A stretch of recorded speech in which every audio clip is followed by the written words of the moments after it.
यास नाम का तूफान तेजी से ओडिशा के दक्षिण में बालासोर के पास बढ़ रहा है। आपको बता दें कि आज सुबह 11 बजे के आसपास इसके तट से टकराने की आशंका है। मौसम विभाग के मुताबिक यास तूफान 130 से 140 किलोमीटर प्रति घंटे की हवा की गति के साथ धामरा और बालासोर के बीच ओडिशा तट पर पार करेगा। इसका असर पश्चिम बंगाल, झारखंड, छत्तीसगढ़ और बिहार समेत 8 राज्यों में होगा। इस वजह से आसपास के इलाकों में अलर्ट जारी कर दिया गया है। भुवनेश्वर एयरपोर्ट कल रात से ही बंद है, जो कि कल सुबह 5 बजे तक बंद रहेगा।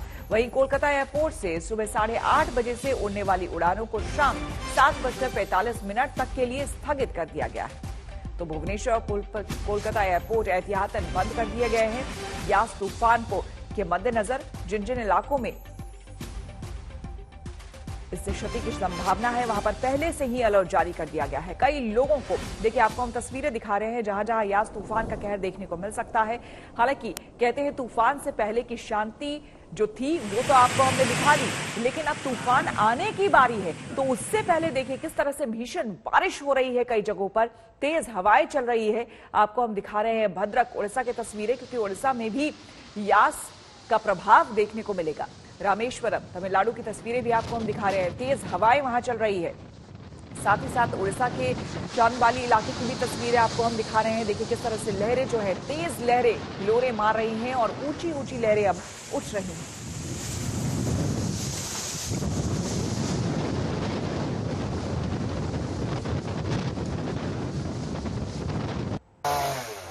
और इस वक्त हमारे दो संवाददाता हमारे साथ जुड़ रहे हैं। सुंदरबन से हमारे साथ सूर्याग्नि रॉय हमारे साथ जुड़ रहे हैं और दीघा से अनुपम मिश्र हमारे साथ जुड़ रहे हैं। सबसे पहले सूर्याग्नि, आपसे जानना चाहेंगे, सुंदरबन का इलाका हर कोई जानता है, ऐसे में यहां पर भी यास का सबसे ज्यादा प्रभाव पड़ने की संभावना है, तो एहतियातन बताया जा रहा है लोगों को विस्थापित कर दिया गया है। तो क्या विस्थापन की पूरी प्रक्रिया हो गई है? देखिए श्वेता, अगर हम पश्चिम बंगाल सरकार की बात करें तो उनका दावा है कि 8 लाख से अधिक लोगों को यहां से इवैक्यूएट कर दिया गया है पूरे इस कोस्टल बेल्ट से। और जहां पे हम लोग हैं साउथ 24 परगना, दक्षिण 24 परगना, वहां से ही 2.5 लाख लोगों को इवैक्यूएट कर दिया गया है।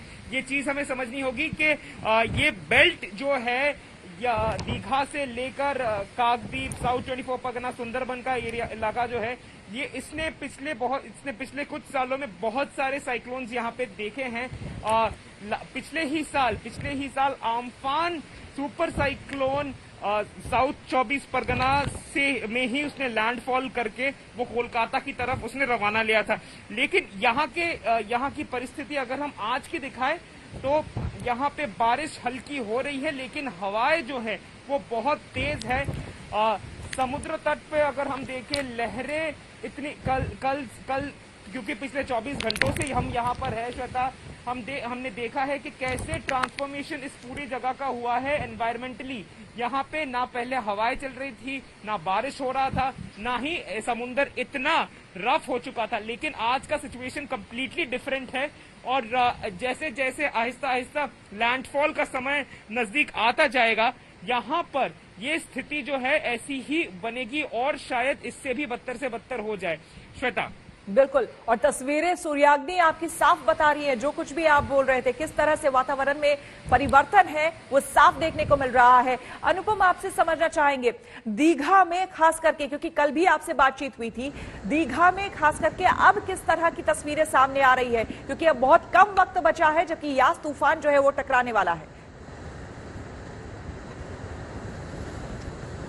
बिल्कुल, यास तूफान जस्ट पहुंचने ही वाला है, लेकिन उससे पहले ही कितनी रफ कंडीशंस हैं, स्थितियां कितनी विकराल होती जा रही हैं। मेरे पीछे सबसे पहले पेड़ों को मैं दिखाऊंगा। पेड़ अगर आप देख पाएं तो बहुत तेज़ी से यहाँ पर हवाएं चल रही हैं। हमारा जो अनुमान है 100 किलोमीटर प्रति घंटे से भी ज़्यादा तेज़ गति से यहाँ हवाएं चलनी शुरू हो चुकी हैं। कल रात से ही यहाँ हवाएं चल रही हैं और इस वक्त समुद्र का जो रूप आप देख रही हैं, विकराल रूप, अशांत रूप और बेहद ही गुस्से में, ये रूप यहाँ पर तो बिल्कुल अमूमन नहीं रहता है। बेहद शांत समुद्र रहता है, लेकिन अभी जो स्थिति है बहुत ज़्यादा खराब है। एक्सट्रीम रफ कंडीशन जिसको बोला जाता है समुद्र की, वो स्थिति है। ऊंची ऊंची लहरें उठ रही हैं और ज़बरदस्त थपेड़े जो तटबंध बनाए गए हैं वहाँ आकर टकरा रहे हैं। चीज़ें उड़कर दूर निकल जा रही हैं।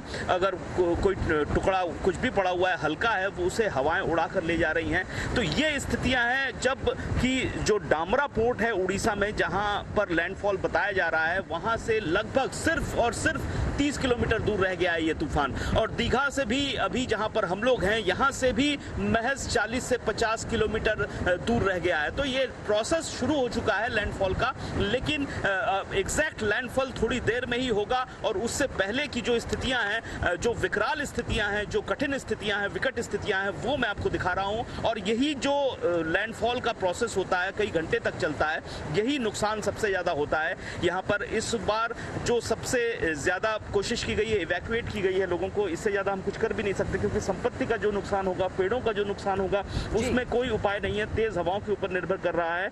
और जैसा कहा जा रहा है 155 किलोमीटर के आसपास प्रति घंटे की रफ्तार से तेज हवाएं चलेंगी, तो ये काफी खतरनाक साबित हो सकता है। आप और सूर्याग्नि, आप लोग अपना भी ध्यान रखें, और साथ ही साथ आगे भी आपसे हम रिपोर्ट लेते रहेंगे, लेकिन आप लोग अपना खुद का भी ध्यान रखें। बहुत बहुत शुक्रिया आप दोनों का तमाम जानकारी हमें देने के लिए।